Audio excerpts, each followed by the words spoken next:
नमस्कार, बहुत बहुत स्वागत आप सभी का। मैं हूं आपके साथ चेतन और आप देख रहे हैं एनएमएफ न्यूज। बंगाल में जो कुछ चल रहा है वो सब आपके सामने है। बंगाल के मुर्शिदाबाद समेत अलग अलग जिलों में वक्फ संशोधन बिल के खिलाफ जो हिंसा है वो उग्र रूप लेती हुई नजर आई, लेकिन उस पर बहुत तेजी से हमारे सुरक्षा बलों ने काबू किया। जब हाईकोर्ट तक ये मामला पहुंचा, यानी कि हाईकोर्ट ने कहीं कि स्वतः संज्ञान लिया कि भैया राज्य जो सरकार है वो पूरी तरह विफल है इन दंगों को, इस हिंसा को रोकने के लिए। तो तुरंत जो सुरक्षा बल है उनको डिप्लॉय किया गया, वहां पर बीएसएफ के जवानों को डिप्लॉय किया गया और तमाम जो कंपनियां हैं उन्हें यहां पर डिप्लॉय किया गया। बीएसएफ के जो जवान हैं उन्होंने तुरंत ताबड़तोड़ एक्शन लेते हुए दंगाइयों की कमर तोड़नी शुरू की और बहुत जल्द ही इस हिंसा पर काबू पाने की जो बात है वो अब कहीं ना कहीं की जा रही है। हालात सामान्य हैं, ये लगातार बीएसएफ के वरिष्ठ जो अधिकारी हैं वो बता रहे हैं। लेकिन दंगाइयों ने जिस तरीके से बवाल काटा है, कट्टरपंथियों ने जब बवाल काटा है वक्फ बिल के विरोध के नाम पर, वो कितना दुर्भाग्यपूर्ण है। और उससे दुर्भाग्यपूर्ण यह है कि इस हिंसा से डरकर, इस हिंसा से प्रभावित होकर जिस तरीके से हिंदू समुदाय के लोग पलायन करते हुए नजर आ रहे हैं, जिस बात का दावा बीजेपी नेता कर रहे हैं, राज्य के विपक्ष के नेता कर रहे हैं, उस दावे पर यह बोलते हुए कि भैया पलायन तो हो रहा है लेकिन राज्य के अंदर ही हो रहा है, ये कितना शर्मनाक है, ये कितना गलत बयान है। इस बात को कहा है, पहले तो आपको बता दूं, इस बात को कहा है ममता सरकार के मंत्री और कोलकाता के मेयर फिरहाद हकीम ने। जी हां, यही शब्द हैं कि पलायन, सब कुछ ठीक है, पलायन हो रहा है लेकिन वो राज्य में ही पलायन कर रहे हैं इधर से उधर। ये पलायन करने की जरूरत ही क्यों पड़ रही है? सबसे बड़ा सवाल तो ये फिरहाद हकीम से भी है कि पलायन की जरूरत ही क्यों पड़ रही है, क्या आपकी पुलिस कर रही है, कैसे ये हिंसा हुई, ये एक सवाल बहुत बड़ा बना हुआ है। सबसे पहले जल्दी से सुनवा देते हैं कि फिरहाद हकीम ने कहा क्या है, उसके बाद आगे चर्चा करेंगे। ऐसा कोई बात नहीं है, यहाँ पर ऐसा कोई परिस्थिति नहीं है। बंगाल से बंगाल में ही जा रहे हैं, तो बंगाल सुरक्षित है बोल के देख जाएगा, सारी जगह जा रहे हैं, सब ठीक है। पुलिस डीजीपी प्रेस कॉन्फ्रेंस कल किया, हम देखा, जो पूरा कठोर होगा। एक घटना घट गई है, उसको लेके ऐसा कुछ नहीं होना चाहिए। वो घटना ऐसा, इससे बहुत बड़ा घटना यूपी पे, इसमें गुजरात में घटी थी, उसके बाद भी लोग चुप था। आज ऐसा क्या घटना जो हुआ निंदनीय है, निंदनीय है, जो भी किया वो निंदनीय किया।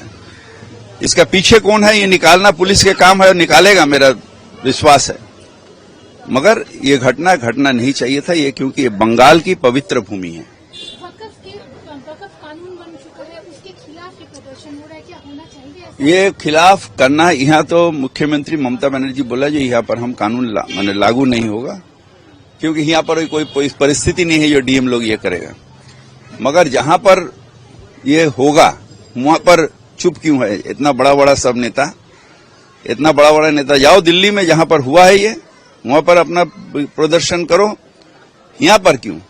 तो सुना आपने, ये थे फिरहाद हकीम जिन्होंने कहा कि भैया राज्य में ही पलायन हो रहा है। ये घटना तो निंदनीय है लेकिन इससे बड़ी घटना गुजरात में हुई थी। गुजरात का ठीकरा जो है वो फोड़ा गया, गुजरात की बात यहां पर की गई, तमाम बहुत सारी चीजें यहां पर की जाती हैं, लेकिन जब सवाल किया जाता है तो उसका सीधा सीधा उत्तर नहीं मिलता है। उसका जवाब ये मिलता है कि पलायन तो हो रहा है, उस पर एक्शन भी जारी है, हम लगे हुए हैं। हिंसा के पीछे कौन कौन थे उनको निकालने की साजिश जो भी की गई थी, उनको निकालने की कोशिश जो है वो की जा रही है। लेकिन सवाल यही कि पलायन हो ही क्यों रहा है? शुभेंदु अधिकारी जो हैं वो राज्य के विपक्ष के नेता हैं, उन्होंने इस बात को पूछा और साफ साफ बताया कि 400 हिंदू जो हैं वो पलायन कर चुके हैं।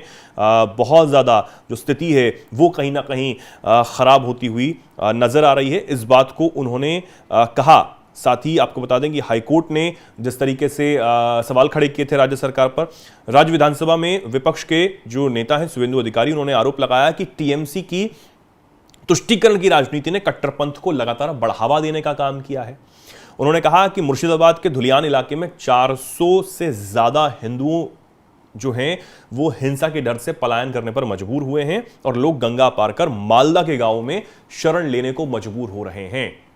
सवाल ये कि आखिर ये पलायन जो हो रहा है वो हो क्यों रहा है? इस बात को तो मंत्री जी ने भी माना कि पलायन हो रहा है, तो आखिर ये पलायन क्यों हो रहा है, ये सवाल है। इस हिंसा के पीछे कौन कौन है, वो कब तक सामने आ जाएंगे, कब तक बेनकाब हो जाएंगे, ये भी एक बड़ा सवाल है। हालांकि सुप्रीम कोर्ट पर यह मामला है, सुप्रीम कोर्ट इस मामले की सुनवाई भी करेगा, लेकिन राज्य सरकार सिर्फ हाथ पर हाथ धरी बैठी रही या कुछ हो भी रहा था, ये एक बहुत बड़ा प्रश्न चिन्ह सरकार पर, ममता सरकार पर एक बार फिर लग गया है। आप इस पर क्या सोचते हैं, क्या कुछ कहना चाहते हैं, कमेंट सेक्शन में लिखें और जुड़े रहें, देखते रहें NMF न्यूज। ऐसा कोई बात नहीं है, यहाँ पर ऐसा कोई परिस्थिति नहीं है। बंगाल से बंगाल में ही जा रहे हैं, तो बंगाल सुरक्षित है बोल के देख जाएगा, सारी जगह जा रहे हैं, सब ठीक है। पुलिस डीजीपी प्रेस कॉन्फ्रेंस कल किया, हम देखा, जो पूरा कठोर होगा। एक घटना घट गई है, उसको लेके ऐसा कुछ नहीं होना चाहिए। वो घटना ऐसा, इससे बहुत बड़ा घटना यूपी पे, इसमें गुजरात में घटी थी, उसके बाद